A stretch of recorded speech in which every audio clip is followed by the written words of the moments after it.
As traduções confiáveis das Escrituras Sagradas baseiam-se nas melhores e mais antigas cópias que existem e que foram encontradas graças às descobertas arqueológicas. A Bíblia, o livro mais lido, traduzido e distribuído do mundo, desde as suas origens, foi considerada sagrada e de grande importância. E, como tal, deveria ser conhecida e compreendida por toda a humanidade. A necessidade de difundir seus ensinamentos, através dos tempos e entre os mais variados povos, resultou em inúmeras traduções para os mais variados idiomas.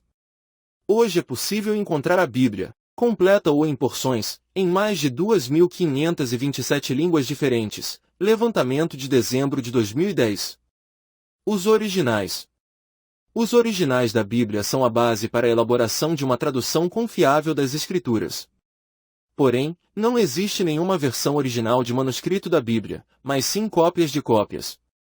Todos os autógrafos, isto é, os livros originais, como foram escritos por seus autores, se perderam. As traduções confiáveis das Escrituras Sagradas baseiam-se nas melhores e mais antigas cópias que existem e que foram encontradas graças às descobertas arqueológicas.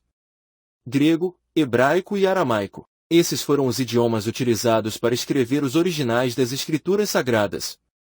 Antigo Testamento. A maior parte foi escrita em hebraico e alguns textos em aramaico. Novo Testamento. Foi escrito originalmente em grego, que era a língua mais utilizada na época. Para a tradução do Antigo Testamento, a SBB utiliza a Bíblia Stuttgartensia, publicada pela Sociedade Bíblica Alemã. Já para o Novo Testamento, é utilizado The Great New Testament, editado pelas Sociedades Bíblicas Unidas. Essas são as melhores edições dos textos hebraicos e gregos que existem hoje, disponíveis para tradutores. Antigo Testamento Hebraico. Muitos séculos antes de Cristo, os escribas, sacerdotes, profetas, reis e poetas do povo hebreu mantiveram registros de sua história e de seu relacionamento com Deus. Esses registros tinham grande significado e importância em suas vidas, e por isso, foram copiados muitas vezes, e passados de geração em geração. Com o passar do tempo, esses relatos sagrados foram reunidos em coleções conhecidas por a Lei, composta pelos livros de Gênesis, Êxodo, Levítico, Números e Deuteronômio. Os profetas incluíam os livros de Isaías, Jeremias, Ezequiel, os 12 profetas menores, Josué, Juízes, 1 e 2 Samuel e 1 e 2 Reis.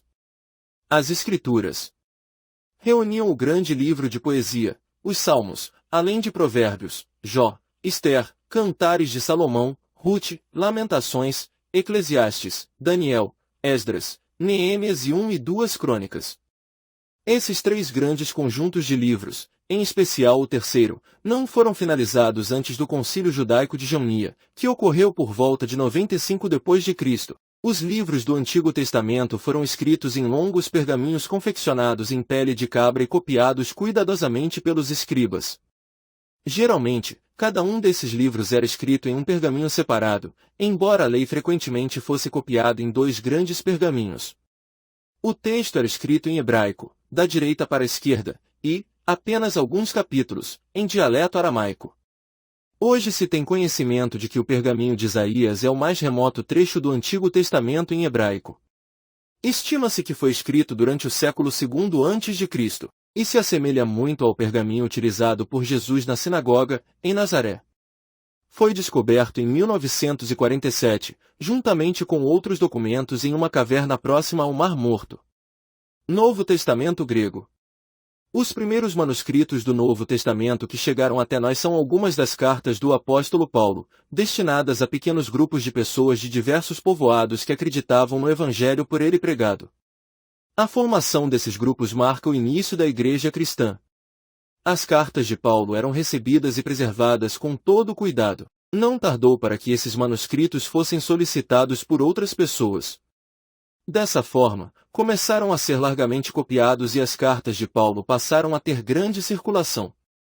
A necessidade de ensinar novos convertidos e o desejo de relatar o testemunho dos primeiros discípulos em relação à vida e aos ensinamentos de Cristo resultaram na escrita dos evangelhos que, na medida em que as igrejas cresciam e se espalhavam, passaram a ser muito solicitados. Outras cartas, exortações, sermões e manuscritos cristãos similares também começaram a circular. O mais antigo fragmento do Novo Testamento hoje conhecido é um pequeno pedaço de papiro escrito no início do século II depois de Cristo. Nele estão contidas algumas palavras de João 18.31-33, além de outras referentes aos versículos 37 e 38. Nos últimos 100 anos descobriu-se uma quantidade considerável de papiros contendo o Novo Testamento e o texto em grego do Antigo Testamento. Outros manuscritos. Além dos livros que compõem o nosso atual Novo Testamento, havia outros que circularam nos primeiros séculos da era cristã, como as cartas de Clemente, o Evangelho de Pedro, o Pastor de Hermas, e o Didache, ou o ensinamento dos 12 apóstolos. Durante muitos anos, embora os evangelhos e as cartas de Paulo fossem aceitos de forma geral, não foi feita nenhuma tentativa de determinar quais dos muitos manuscritos eram realmente autorizados. Entretanto, gradualmente o julgamento das igrejas, orientado pelo Espírito de Deus, reuniu a coleção das Escrituras que constituíam um relato mais fiel sobre a vida e ensinamentos de Jesus. No século IV d.C. foi estabelecido entre os concílios das igrejas um acordo comum, e o Novo Testamento foi constituído. Os dois manuscritos mais antigos da Bíblia em grego podem ter sido escritos naquela ocasião, o Grande Codex Sinaiticus e o Codex Vaticanus. Estes dois inestimáveis manuscritos contêm quase a totalidade da Bíblia em grego. Ao todo são aproximadamente 20 manuscritos do Novo Testamento escritos nos primeiros 5 séculos. Quando Constantino proclamou e impôs o cristianismo como única religião oficial no Império Romano, no final do século IV, surgiu uma demanda nova e mais ampla por boas cópias de livros do Novo Testamento. É possível que o grande historiador Eusébio de Cesareia, 263-340, tenha conseguido demonstrar ao imperador o quanto os livros dos cristãos já estavam danificados e usados, porque o imperador encomendou 50 cópias para igrejas de Constantinopla. Provavelmente, esta tenha sido a primeira vez que o Antigo e o Novo Testamentos foram apresentados em um único volume, agora denominado Bíblia. A primeira tradução. Estima-se que a primeira tradução foi elaborada entre 200 a 300 anos antes de Cristo. Como os judeus que viviam no Egito não compreendiam a língua hebraica, o Antigo Testamento foi traduzido para o grego. Porém, não eram apenas os judeus que viviam no estrangeiro que tinham dificuldade de ler o original em hebraico. Com o cativeiro da Babilônia, os judeus da Palestina também já não falavam mais o hebraico. Septuaginta, ou tradução dos 70. Esta foi a primeira tradução. Realizada por 70 sábios, ela contém 7 livros que não fazem parte da coleção hebraica, pois não estavam incluídos quando o cânon, ou lista oficial, do Antigo Testamento foi estabelecido por exegetas israelitas no final do século I d.C. A igreja primitiva geralmente incluía tais livros em sua Bíblia. Eles são chamados apócrifos ou deuterocanônicos e encontram-se presentes nas Bíblias de algumas igrejas. Esta tradução do Antigo Testamento foi utilizada em sinagogas de todas as regiões do Mediterrâneo e representou um instrumento fundamental nos esforços empreendidos pelos primeiros discípulos de Jesus na propagação dos ensinamentos de Deus. Outras traduções. Outras traduções começaram a ser desenvolvidas por cristãos novos nas línguas copta, Egito, etíope, Etiópia, siríaca, norte da Palestina, e em latim, a mais importante de todas as línguas pela sua ampla utilização no Ocidente.